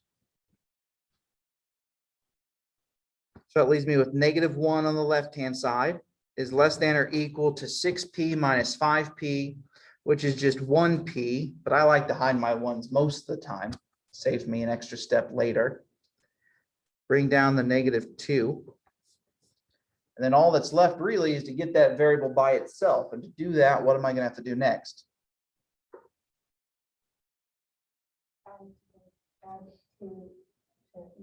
Add 2 to each side. So -1 plus 2 gives me a +1 is less than or equal to p, because the -2 plus 2 is now gone. Now, for the sake of graphing, it may be beneficial to imagine this as p is greater than or equal to 1, because that's going to give us a clear bearing as to which way we need to shade from that 1. But if we're trying to squeeze them back together, well, it may all be for nothing. We'll see. Second one, no parentheses, no like terms, but again, the variable is on both sides. So in the same fashion, I'm going to subtract 5p from both sides. 6p minus 5p, of course, is 1p, which I'm just going to write as p. Bring down the -2, bring down the less than or equal to. 5p minus 5p is gone, so it just leaves me with the regular 5. What would you do here?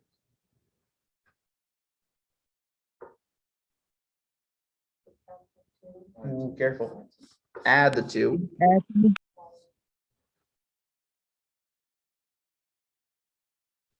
So it leaves me with p is less than or equal to 7.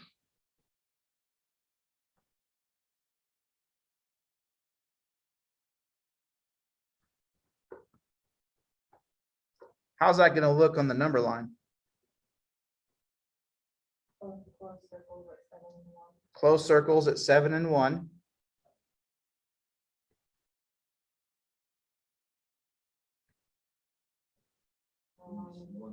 Line in between.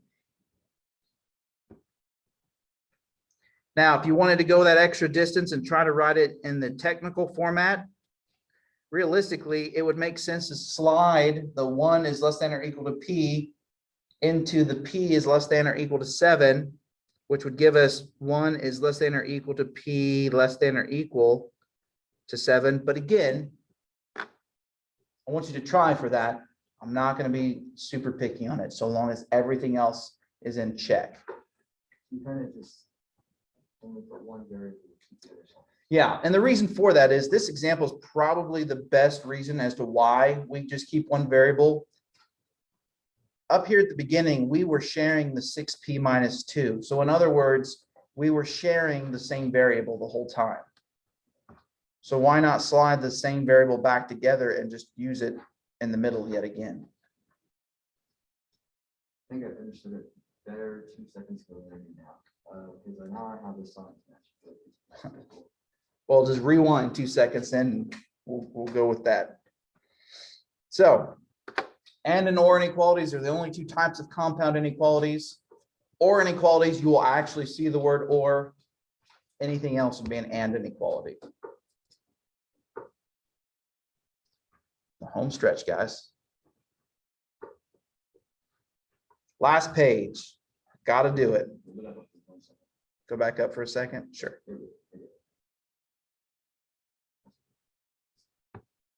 So last page, real world applications, good old word problems. Now, these are important because one, usually what people ask most of the time in a math class is, when am I ever going to use this? Well, the best way to answer that question is to use a word problem exactly where you would be using these skills. So we only have 3, nice little variety of them. First one is fairly straightforward. We don't actually need to solve it. We just need to choose the best equation that would allow us to solve this unique scenario. So let's imagine just first that this isn't a math problem, and let's just read the prompt. And it tells us that a basic Netflix subscription costs $9 per month. Susan received a $200 gift card from her grandparents for Christmas and would like to know how many months of Netflix she can afford using that gift card. So real quick, let's imagine that you are Susan. You just got a $200 gift card. You know Netflix is going to cost you $9 a month. How would you figure out how long it would last you? Yeah. You always put the pro or variable, so it's 9 and. So you're already thinking math. So hold that thought. That was brilliant. Instinct wise, if I said, hey, you got $200, Netflix is $9 a month. Tell me how many months you're going to get out of that. You would divide it to solve it. To solve it. Jay, hold on to your thought though. You're not wrong. To solve it, you would divide. To write it, guess what a lot of people would say here? They would say they want to choose C because they know that if they were solving it, they would divide it. That's not necessarily the case. So the biggest struggle for most people on word problems is breaking down and recognizing that your instincts are right, but will cause you to overthink a simple math problem. Now, Jay actually alluded to a neat little trick that I was going to suggest, and it has to do with the word per. The word per,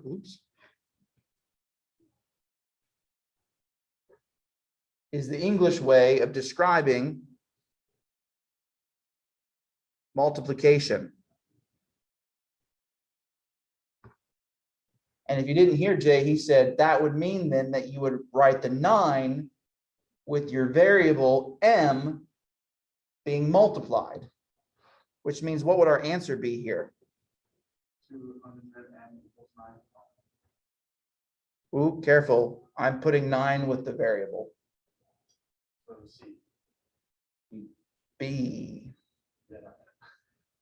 Now, some of you are saying, well, Josh, why did you have us go through that whole mental process of saying, well, I would divide to solve this? Let me ask you, how would you solve B? How would you get m by itself? You would divide. Your instincts aren't wrong, but you're thinking it from just the scenario, not necessarily the mathematical prospect of it. That equation, you would solve it the same way you would have solved it in your head. The hard part is just finding the equation that describes what you're already thinking. But yeah, that's a little trick. Thanks to Jay, and I was going to say the same thing, not to toot my own horn, but per is a really good clue that says that there's multiplication involved. Now, you can solve that one if you want. It's not necessary though. We're actually going to get into the second one here, that we will write our own equation and then use it to solve. So number 2 says that Dusty works at a cell phone kiosk in the mall. Dusty earns $225 every week plus $30 for every cell phone C, which is the variable they're giving us, that he sells. If Dusty's gross pay at the end of the week is $585, how many cell phones did he sell? So yes, I believe that you could crunch these numbers in your head and probably get to the right answer. But I want to see the equation that would allow me to do it. So what do we know about Dusty? It's at the mall lot. He's at the mall a lot. What is he doing at the mall? Selling phones. Is he getting paid? Yes. How much does he get paid? $325. Does that, so $225, does he get paid that? How often does he get paid that? Every week. Not per phone he sells. He just gets paid that each week. So that's a pretty set amount, right? So they don't do it by commission? Well, he does, but that's not the only part of his pay. So the good news is Dusty, if he has a bad week and sells no cell phones, how much is he at least gonna make? $225. That's nice. That's the base, you said base pay that he's guaranteed to make. But he does have a chance to earn commission because it says he also can earn what? $30 for a cell phone. So we would add to that his commission. Now, is that just $30 one time? No. How often can he earn $30? No. There's some cell phone, so 30 feet. Depends on the cell phone sales, which we don't know yet. Jay said is our C, so 30C. This was when you have like a number of the variable, it's like hidden multiplication, so it's 30 times. Yep, 30 times however many cell phones he sells. Yep, is a good way to think about it. So the week so this would describe every single week, but now we've been told to consider a specific week. So we know he earns $225 plus $30 per cell phone, but at the end of the week in question, how much did he earn?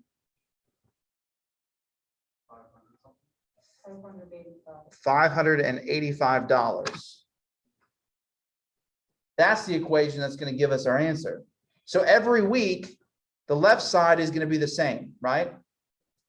The only thing that's going to change is how much he actually ends up earning. And that's all based off of the one missing value, the variable, because that's going to change from week to week. This expression on the left will not, but the C will. Now, how would you solve this equation?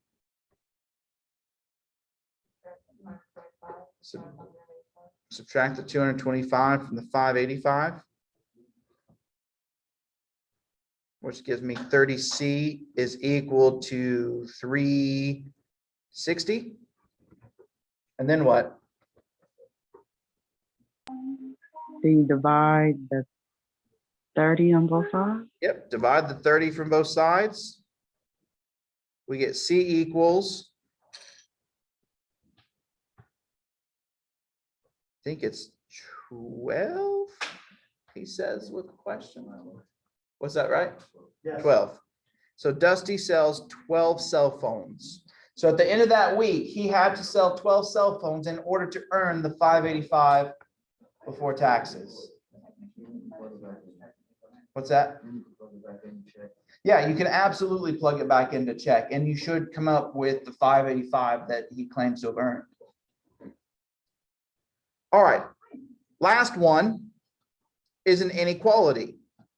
So same idea, we're still writing a relationship here, but instead of an equal sign, we're going to use an inequality sign. This one's a little bit trickier because for an equation, what's the only symbol we have to use? An equal sign. For an inequality, there's actually 4 choices to pick from, so we have to choose a little bit more carefully here. But let's see what it says. It says Ashlyn took her son Landon to the fair and gave him $30 to spend. Each carnival ride costs 75 cents to play. Landon used $8.35 of his money to buy lunch. Write an inequality that can be used to determine the greatest number of carnival rides Landon can ride with the money in this situation. So what are we trying to find? Number of rides. So that would be our variable, right? We can use any letter. We can use R, X, A, B, C, whatever you want. But here's the thing though, let's think about it outside the world of math. Tell me what's going on. What's the deal here? Actually, we took Landon. Took him to the fair, and what's his condition? What's the constraints here? He only has $30. So let me ask you this. Can he spend less than $30? Yes. Right. Yeah. Sure. Yeah. Can he spend exactly $30? Yes. Sure. Can he spend more than $30? No, No. So you're telling me the money he spends must be Less than less than or equal to what? 30. So this is going to feel a little backwards, but whatever he spends has to be less than or equal to $30. Now the question is, how's he spending his money? On food, how do we know how much he spent on food? $8.35. $8.35. Now, was that just one time or is that per item or what? Just one time. That's it. Is he spending his money on anything else? Yes. What else? You spent 75 cents. Is that, so he also is spending, so plus 75 cents. Is that just one time? Yes. Yes. You don't know how many rides you did. Oh, Well, that 75 cents is tied to what? right. So The rides. And Jay is saying we don't know yet how many rides he can ride. So what do we put for unknown values? A variable. You guys want to use R for rides? Okay. Yes. So if you think about it, this story matches this inequality, or actually our inequality matches the story. Landon spends $8.35 at lunch. In addition to that, he's going to spend 75 cents per ride. There's that per again, multiplication. But whatever he does, all the money he spends must be less than or equal to the $30 he was given. We wrote it. Now all we got to do is solve it. What would you do first? Subtract $8.38. Subtract the $8.35 from both sides, which has it coming from the 30. Yep. So that leaves us with 0.75 R is less than or equal to, it's like 31.65. I might be completely off. I have 22.5. Dang it. Oh, I went the wrong way. I had 22. What'd you say? 22.35? That doesn't sound right either. Is it 21.65? Yes? 21.65? That's why I have you guys to check. What would you do lastly to solve this? Divide 0.75 on both sides. Divide both sides by the 0.75. And we get R, which is the number of rides he can ride, is less than or equal to, I think we're going to get a decimal. Give me a couple decimal places out if you could, please.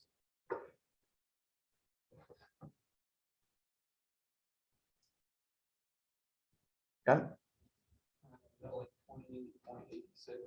28.86. And does it go on? Yeah, 6.666. Now, here's the catch. What are your instincts telling you to write down? Say what they're not. What's that? I say what they're not. What's the answer? Not sure. You can't put that much amount of money. You have to. That's wrong. We're gonna have to round it. Okay, I like where our thought process is at. So what are your instincts about rounding telling you to do here? Got to go up, because if the number is 5 or higher, you round up to the nearest 10th or whole number, or depending on what you're trying to round. In this case, we want a whole number. But here's the catch. Inequality signs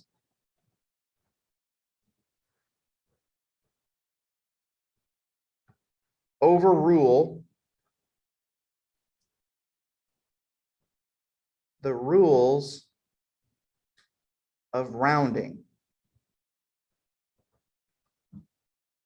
Now, here's what that means. If you were just thinking about this from a rounding perspective, you would want to round it up to 29. Is that correct? Okay, but let me ask you this. Is 29 less than or equal to 28.86? No, it's greater. So even though rounding is telling you to round up, the inequality sign says, it has to be either equal to this amount, which we said cannot happen because you can't ride 0.86 whatever of a ride. Which we do it anyway. So it must be less than that amount, which has us actually going down to what value? To 28. Now that means in order to spend all the $30, he would have had to ride 0.86 whatever of a ride, which we said cannot happen. So if he doesn't max it out, is he going home with some change? Absolutely. That's okay. That change is probably less than what amount? How much does it cost to ride a ride? Probably less than 75 cents, because if he had at least another 75 cents, what's he probably going to do? Go ride another ride and get his 29th ride in. But we just figured out he's going to have less than 75 cents left over. But that's it, ladies and gentlemen. Pretty good review, I think.